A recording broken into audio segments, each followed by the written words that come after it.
todos, soy Andrés Bello, cirujano plástico. ¿Qué significa belleza? De latín bellos, que es bello o de bueno de ver o buen ver.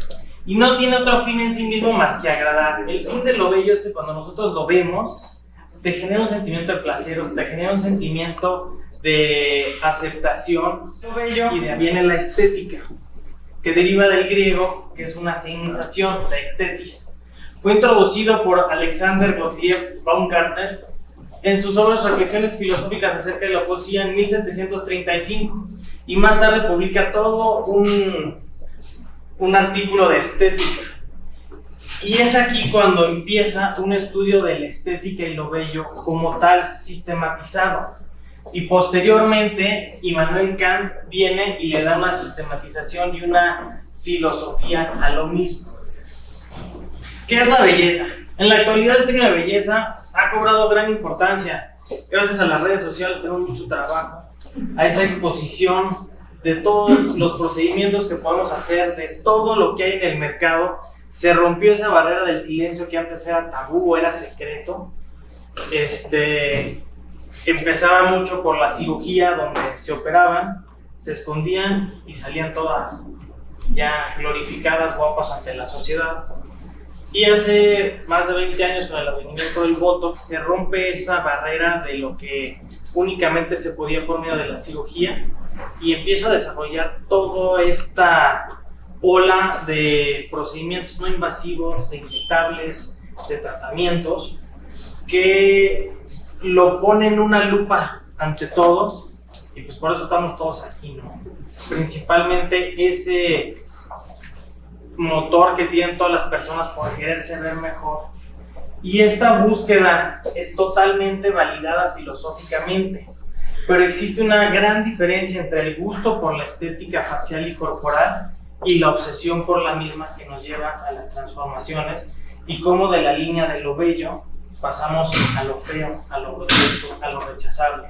Y esa línea es muy fácil de perder, y sobre todo nosotros como médicos tenemos que tenerla muy muy presente, y que no nos lleve a romper esa relación con nuestros pacientes, porque muchas veces los pacientes tienen alteraciones psicológicas, que creo que en algún momento tocarán ese tema, como el dismorfismo, que nosotros tenemos que, antes que nada, educar y guiarlo por este camino. A lo largo de la historia, el concepto de belleza ha ido cambiando, y lo podemos encontrar representado en imágenes. En la prehistoria, principalmente buscaban la fertilidad. Entonces, el cuerpo femenino eran unas caderas muy anchas, unas mamas muy grandes, para poder alimentar y poder parir, y era lo que llamaba mucho la atención en base a lo que sabemos, ¿no? Nadie estuvo ahí, es lo que nos interpreta la arqueología, y lo podemos ver. En la cultura egipcia empezamos a tener las primeras representaciones de Nefertiti, de todos los egipcios, unos cuellos muy esbeltos, unas facciones, unos ángulos faciales muy proporcionados. Vienen los griegos, que ahora sí dan todos los cánones de belleza que conocemos. Empieza la filosofía, empiezan las bellas artes, y empiezan a describir cómo es el cuerpo femenino, lo plastan ya tridimensionalmente, de una forma mucho más armónica, guardando esas proporciones, ya no conceptos como de deidades, de dioses, sino ya más en base a las personas.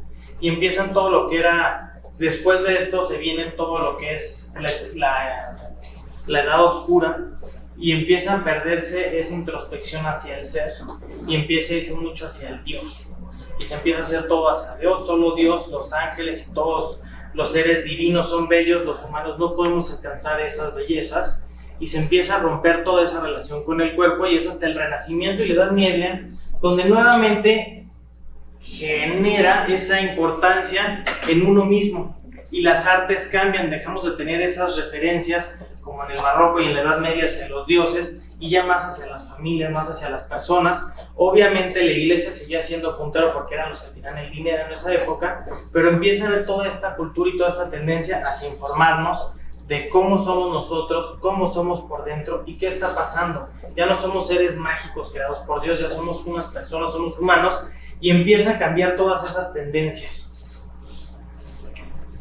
Obviamente cada cultura es diferente, diferentes partes del mundo tenemos diferentes principios de belleza, diferentes aceptaciones de lo que hay, y se buscan esas transformaciones en base a nuestra cultura, modificaciones en nuestro cuerpo, que sabemos que llevan más de cientos de años, muchos siglos, todas estas transformaciones, y para algunos serán grotescos, pero para otros por su cultura es bello. Por eso le decía, un tema tan bonito, tan extenso, pero tan complicado de entender y expresar, porque todo se ve dependiendo con el cristal a través de que se mira, ¿no? Y dependiendo de qué parte estemos, qué luz tengamos o en dónde nos encontremos en el mundo, todo eso va a ir cambiando.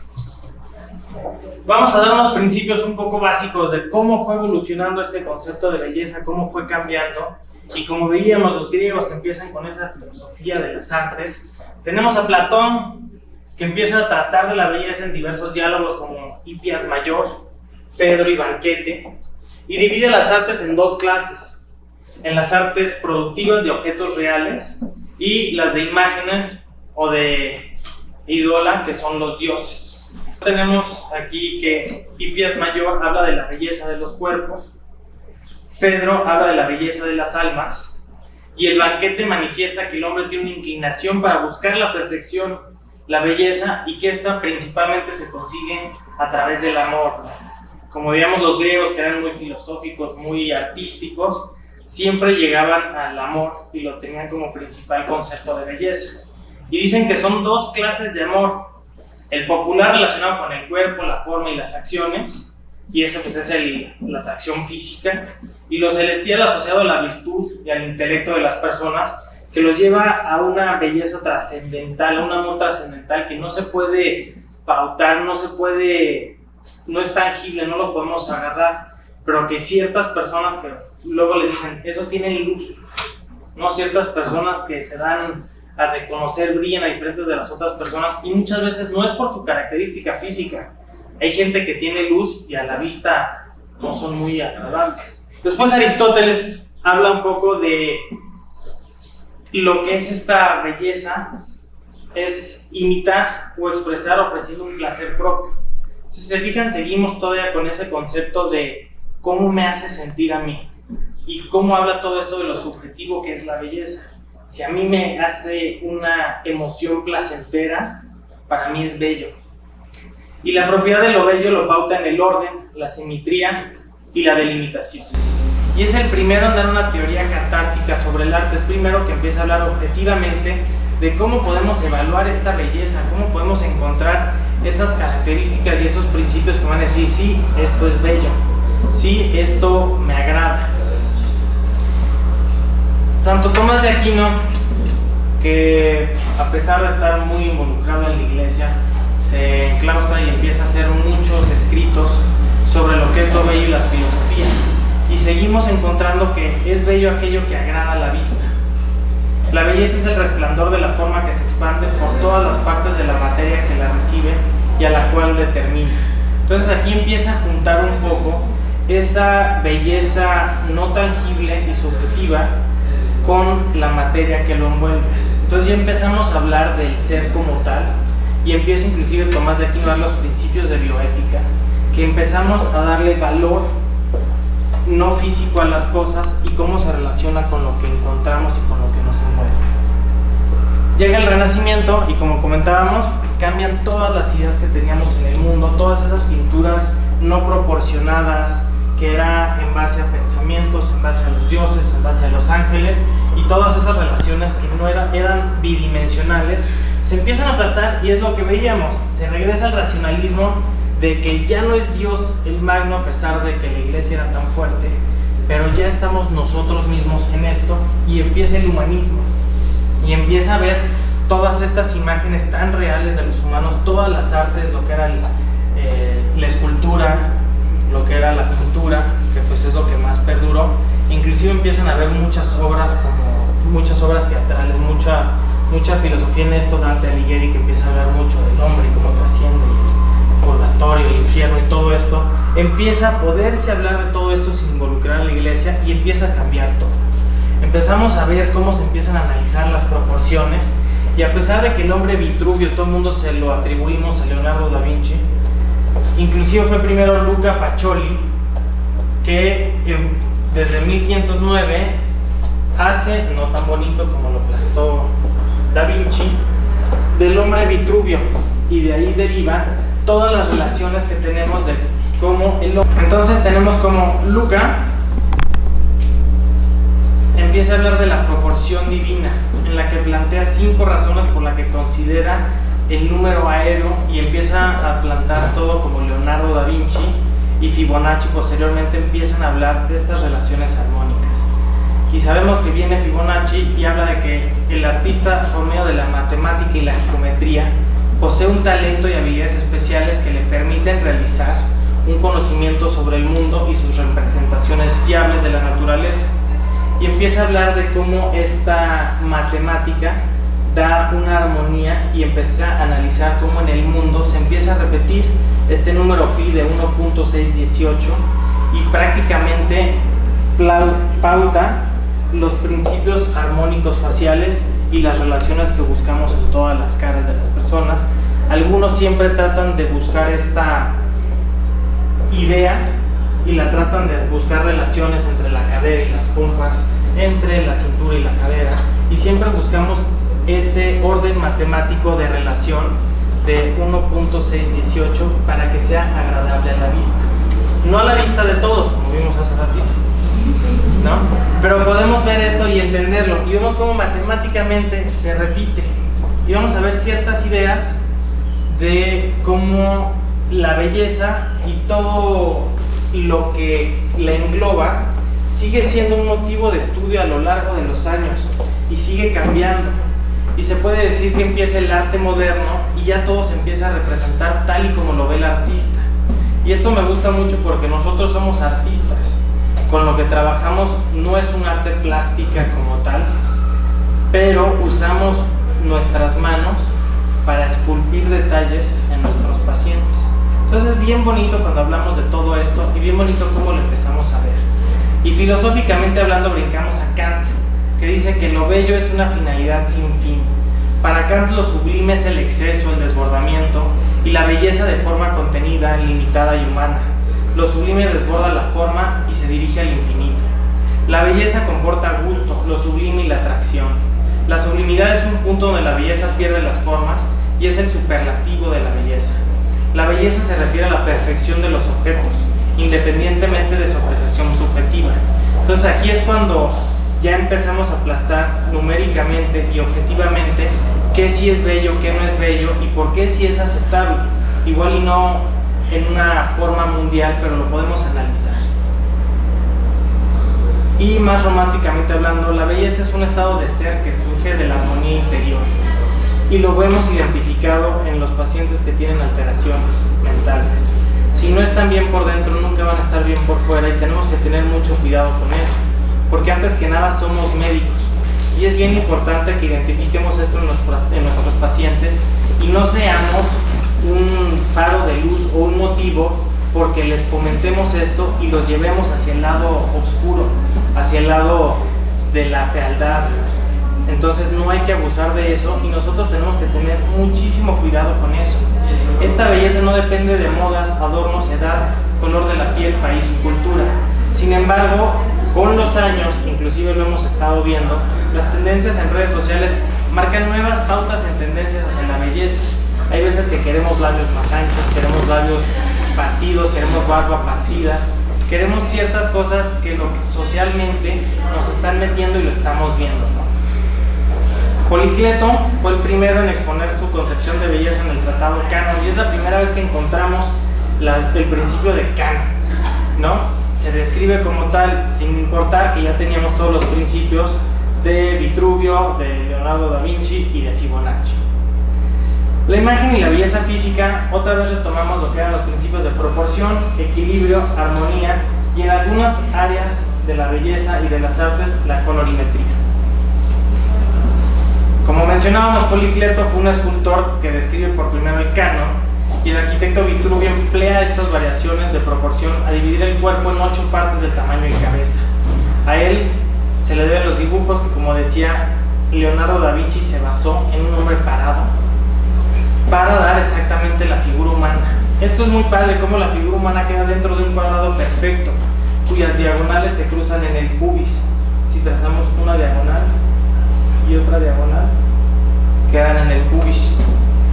dibujó el canon de la figura humana con los brazos en alto y las piernas abiertas, dentro de una circunferencia cuyos diámetros cruzan el ombligo.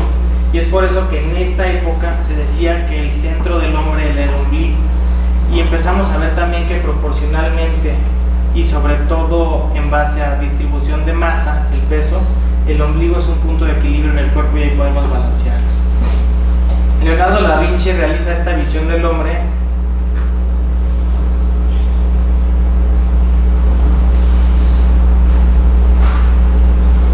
y vemos todas esas proporciones. Fibonacci, relacionando esta relación dorada, la podemos encontrar distribuida en todas las áreas de nuestro cuerpo. Si nosotros buscamos ya sea el círculo o el cuadrado perfecto, lo podemos identificar y cuando lo vemos, analizamos esa simetría de los labios, la simetría del mentón, la simetría de las orejas, cómo guarda perfecta relación, esa proporción que tenemos con el área frontal del cráneo y cómo esas proporciones de distribución en tercios y posteriormente en verticales nos va a dar esas relaciones perfectas. Inclusive podemos llegar a extrapolarlo a nuestro amigo del norte, ¿no? ¿Por qué es tan polémico su copetín? Pues sí lleva cierta relación armónica y yo creo que por eso no lo cambia, ¿no? Pero retomando un poco hacia lo que comentábamos previamente, cómo la belleza facial y esas armonías y esos estudios que cada vez buscan perfeccionar qué es lo que buscamos, cómo esta aplicación de las relaciones, de las simetrías, de las proyecciones, podemos identificarlos en lo que socialmente hablando es belleza aceptable y son los principios que nosotros podemos verlo. Cuando esta mujer publica que se hace algo, ¿cuántos no vienen y nos piden lo mismo? Tiene 60 millones de seguidores. Cada cosa que dice se vuelve ley y no sabemos ni por qué, ni ella lo sabe, pero lo hace.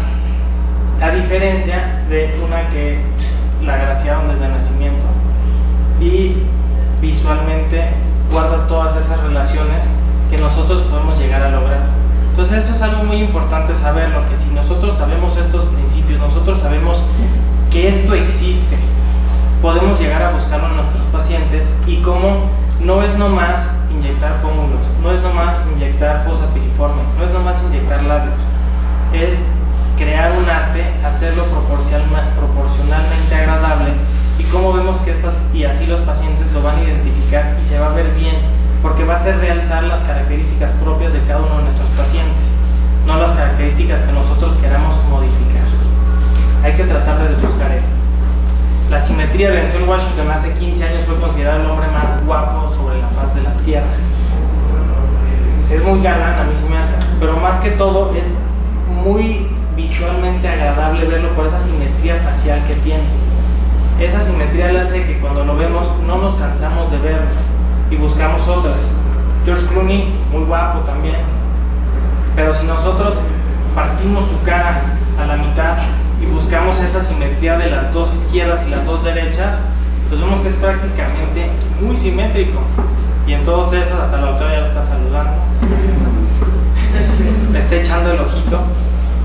Y estos cánones de belleza simétrica, Angelina Jolie en algún momento no es tan simétrica como pensamos, pero esas facciones y esa relación que sobrepasa, pero los límites de que sea algo llamativo y guarda esa relación, lo hace igualmente atractiva.